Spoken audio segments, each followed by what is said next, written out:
So Knox County is blindingly white, like no shade, but it's very dominantly a white community with a small black community, a very fierce and intentional black community historically.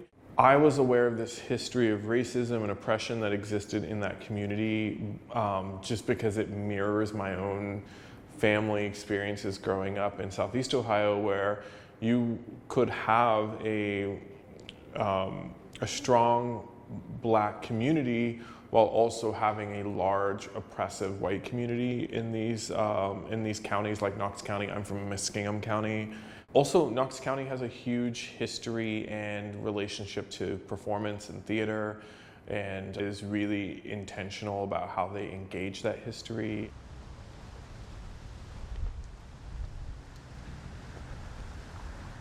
I did a fellowship at the Annex at the Gund at Kenyon College in fall 2024, and for that fellowship I wanted to do research into Black Knox County, and Rick Sheffield, who was a professor at Kenyon, had written this really wonderful essay about Marian Anderson's experience as a performer in Knox County.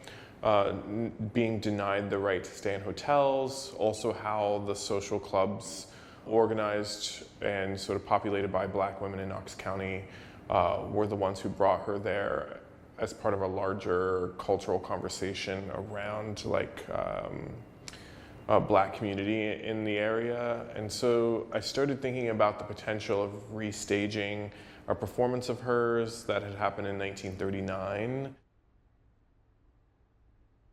Marian Anderson is a black opera singer. I always knew about her growing up because she had been afforded this place in our culture because of oppression and racism.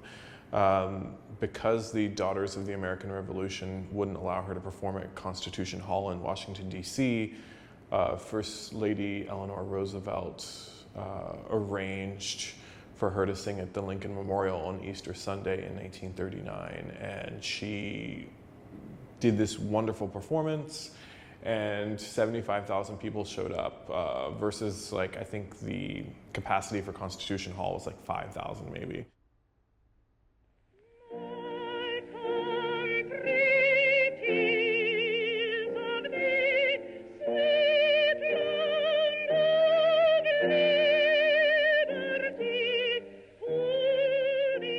So it was a cultural moment, and then a month later she was in Mount Vernon performing to about 1,000 people, which is what the capacity is for the Mount Vernon Memorial Theater, which is where the installation I produced was held 85 years later.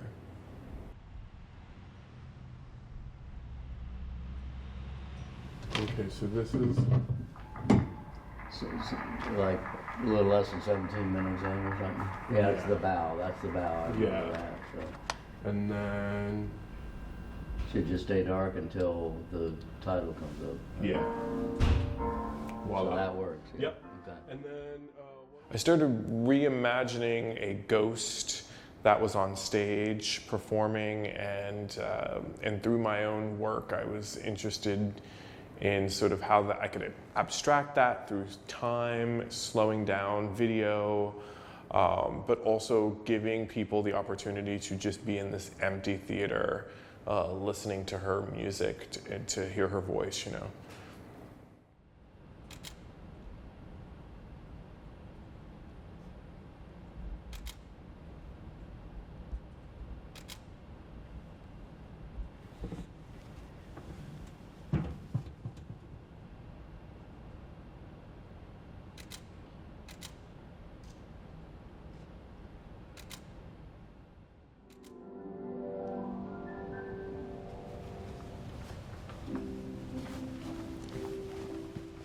I feel like my work is about representing blackness and queerness and liberation and the potential of all of those things sort of intersecting, because it's something I want for myself. if I make work that centers people like me or people who share my identity, then I don't have to ignore, or I don't have to sort of try to find people who look like me.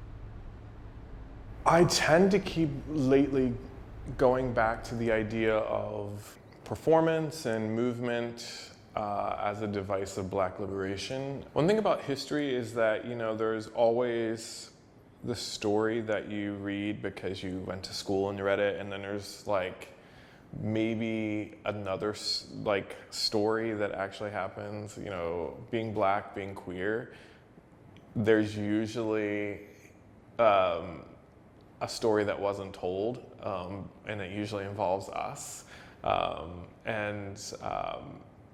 I think about the way in which you can either tell a story that happens and go verbatim, or you can also explore a story in a way that doesn't feel like it's like accurate to a timeline, but rather it's sort of, you can break time a little, play with something in a way that feels kind of new or fresh. I'm interested in the way in which like positioning my identity in those histories can be like a fertile ground for my art practice, and also just like learning.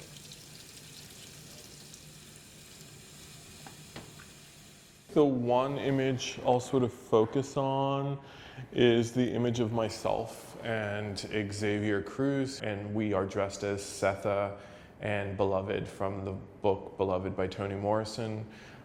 It's from the larger series, Elegance is Refusal. That was my thesis.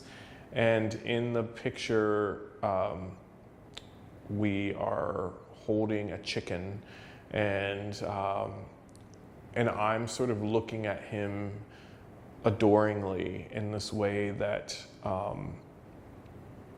is really about me looking at my younger self. And because in that work, that younger self isn't subject to all of the struggle I had, it's me looking at that sort of unvarnished, unmarked self.